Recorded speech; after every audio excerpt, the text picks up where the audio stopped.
are some Oreos, chocolate, and your cookie mold. And if you haven't noticed already, I am in love with these silicone molds. I cannot stress enough how easy they are to work with. I highly recommend getting them. It's fun to use for any occasion.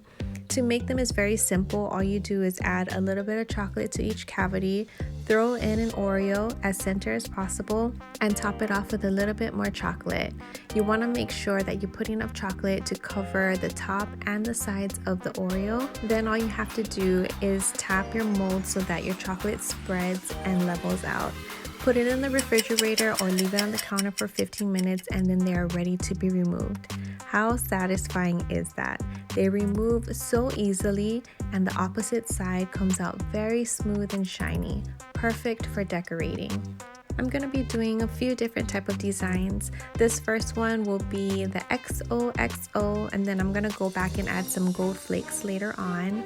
The next couple Oreos, I'm going to do that classic drizzle, and I have some Valentine's Day themed sprinkles that I'm going to be throwing on top.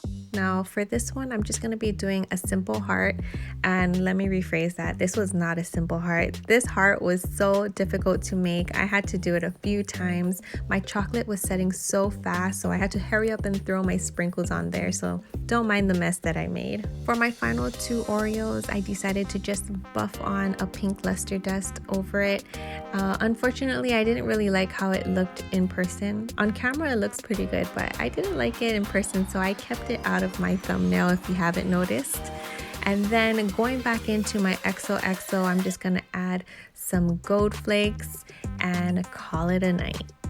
With all these Valentine's Day videos I've been making, my house has been overloaded with sweets, so these cookies are going to my neighbors. Thank you so much for watching. I hope to be able to inspire you in future videos. Bye guys.